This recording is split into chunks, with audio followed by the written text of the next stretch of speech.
Hey guys, अगर मैं आपको बोलूँ कोई भी एक वेबसाइट ओपन करने के लिए तो आप क्या करिएगा।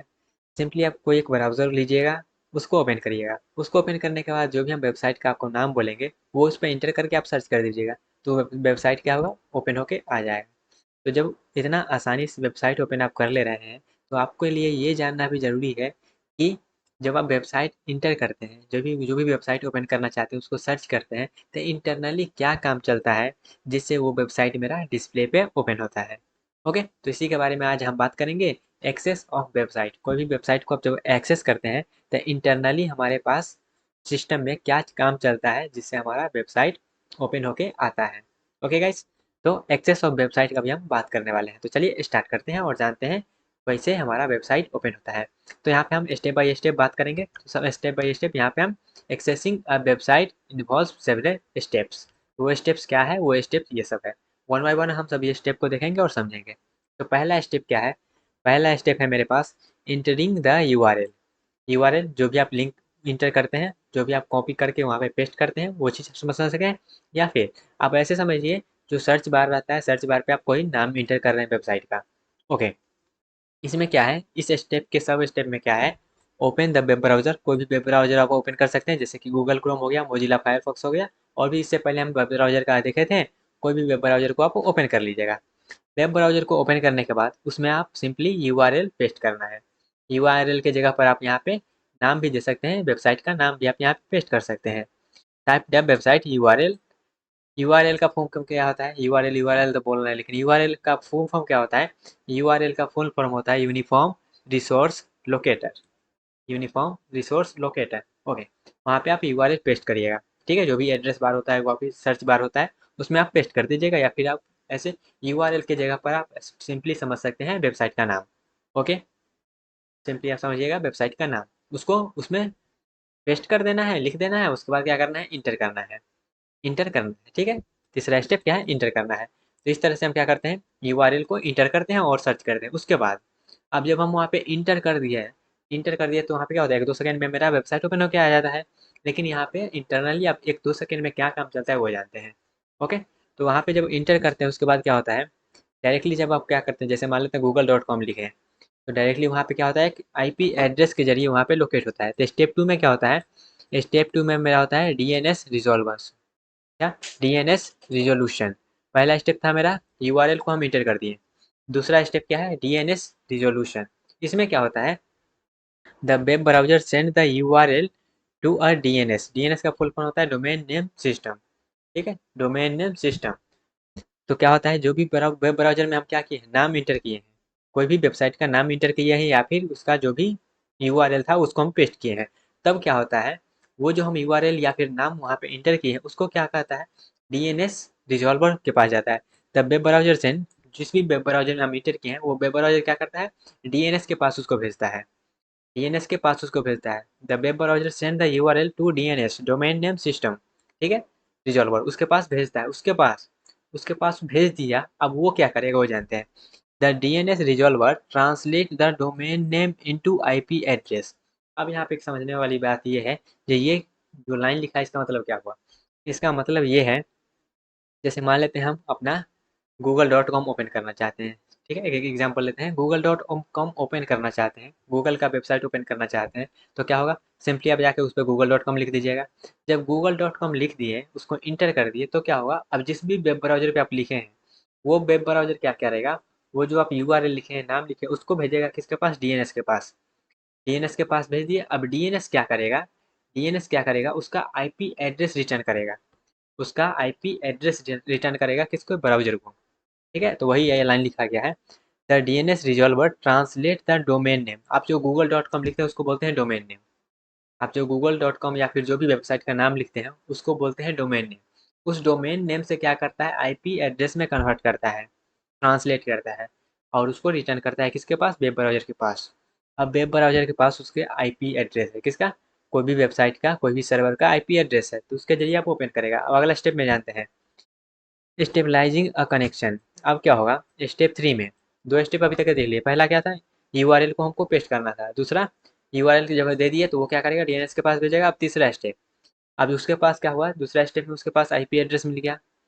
आईपी एड्रेस मिल गया, तब तीसरा का स्टेप क्या है, एक कनेक्शन एस्टेब्लिश करेगा दोनों के बीच में। किसके बीच में? As a user, as a जो भी सर्वर था उसके रूप में। स्टेबलाइजिंग अ कनेक्शन, इसमें क्या था? The browser establish a connection with the help of web server using IP address. जो भी आईपी एड्रेस उसको मिला है उसके जरिए और वेब सर्वर के जरिए दोनों के बीच में क्या करेगा? कनेक्शन एस्टेब्लिश करेगा। उसके बाद the connection is made using H T T P. H T T P क्या है? एक प्रोटोकॉल है।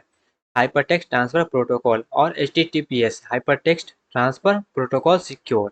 ये दोनों क्या है? ये दोनों एक प्रोटोकॉल है, उसके जरिए यहाँ पे ये सब आपको पढ़ना होगा, आगे के पढ़ना है, लेकिन अभी बस बेसिक समझ लीजिए। ये दोनों एक प्रोटोकॉल होता है, उसके जरिए यहाँ पे कनेक्शन को एस्टेब्लिश करेगा। बस इतना ही समझ लीजिए। उसके बाद आगे जानते हैं। अब कनेक्शन को एस्टेब्लिश कर दिए, कनेक्शन को एस्टेब्लिश कर दिए तो अब क्या होगा? Sending a H T T P request. ये दोनों प्रोटोकॉल के जरिए क्या होगा? कनेक्शन एस्टेब्लिश होगा। तो अब क्या करेगा? H T T P request send करेगा यहाँ से। The browser send an H T T P request to web server. जो भी वेब सर्वर था, जो भी वेबसाइट को हम एक्सेस करना चाहते हैं उसका एक सर्वर होगा। उस सर्वर के पास क्या होगा? H T T P request जाएगा। The request include U R L, H T T P mention, get post and headers. इसमें बहुत सारा चीज़ रहता है, बस अभी इतना समझ लीजिए। वो क्या होगा? H T T P request भेजेगा। रिक्वेस्ट जब भेजेगा उसके बाद क्या होगा? जब रिक्वेस्ट भेजा है तो रिस्पॉन्स देना भी जरूरी है। ठीक है, तो अब अगला स्टेप में रिस्पॉन्स देगा। स्टेप 5 में क्या है? Receiving the H T T P request. जब यहाँ पे रिक्वेस्ट भेजा था, अब रिस्पॉन्स में मिलेगा, तो एच टी टी पी यहाँ पे रिस्पॉन्स मिलेगा। रिस्पॉन्स में क्या मिलेगा? The web server process the request. Web server जो था, जो भी हम सर्वर को ओपन करना चाहते हैं वो क्या करेगा? प्रोसेस करेगा जो भी रिक्वेस्ट हम किए हैं उसके जरिए। उसके बाद the web server send an H T T P request back to the browser. अब ब्राउजर के पास क्या करेगा? वो बैक भेजेगा H T T P response. Request तो पहले चल गया था, अब रिस्पॉन्स भेजेगा। उसके बाद the response include the website context. अब वहाँ पे रिस्पॉन्स में क्या जाएगा? रिस्पॉन्स में उसके पास वेबसाइट का कॉन्टेक्स्ट जाएगा। कॉन्टेक्स्ट इन द सेंस जो इससे वेबसाइट बना हुआ है, जैसे कि H T T M L, C S S, JavaScript, image वगैरह वगैरह, जिससे भी वेबसाइट बना हुआ है रिस्पॉन्स में वो सब चीज़ उसके पास जाएगा। किसके पास? ब्राउजर के पास। किसके पास? ब्राउजर के पास जाएगा। ठीक है। उसके बाद अगला स्टेप क्या था? Rendering the website. अब क्या होगा? वेबसाइट मेरा ओपन होगा। The browser received H T T P response. जो भी वहाँ से भेजा वो उसको क्या किया? रिसीव कर लिया। रिसीव करने के बाद द ब्राउजर री सेंडर वेबसाइट कॉन्टेक्स्ट। अब वहाँ पे क्या करेगा? रिसेंड करके वहाँ पे सब कुछ ओपन कर देगा। The website is displayed in the browser window. इस तरह से हमारा क्या होता है? कोई भी वेबसाइट ओपन होता है।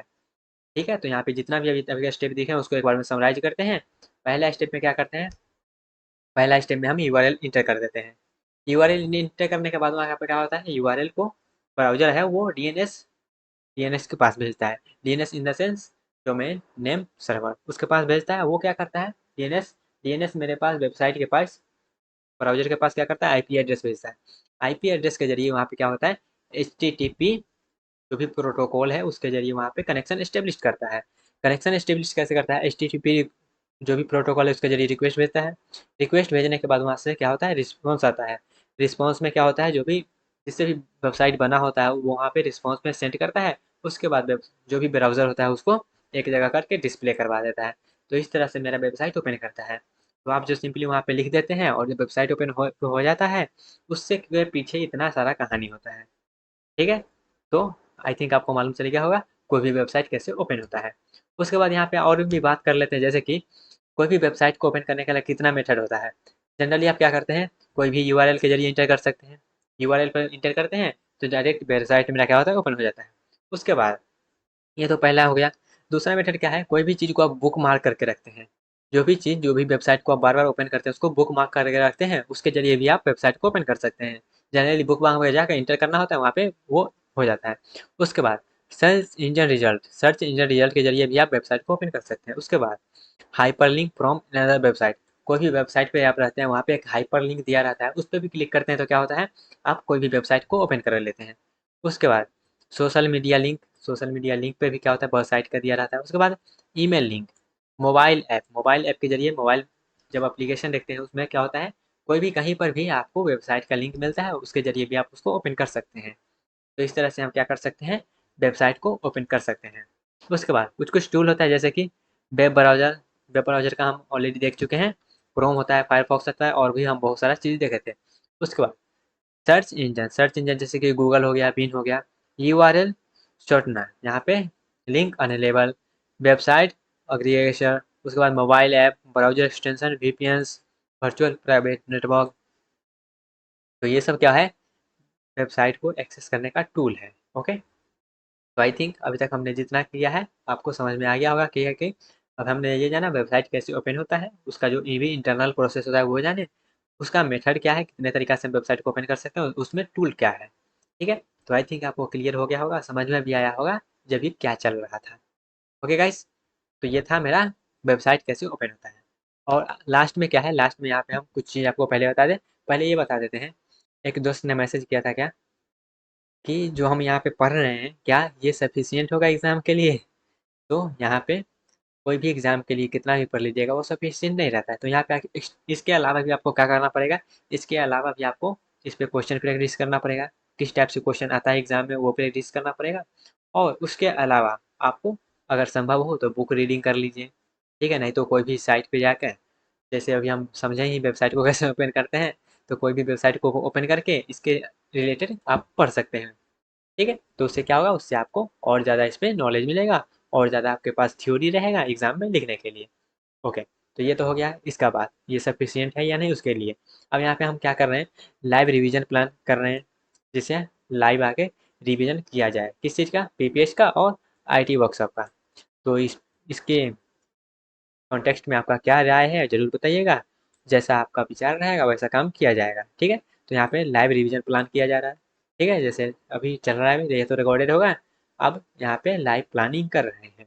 ठीक है, तो जैसा आपका रहेगा राय उस प्रकार से काम किया जाएगा। ओके गाइस, तो आई होप अभी तक हमने जो भी किया है आपको समझ में आ गया होगा।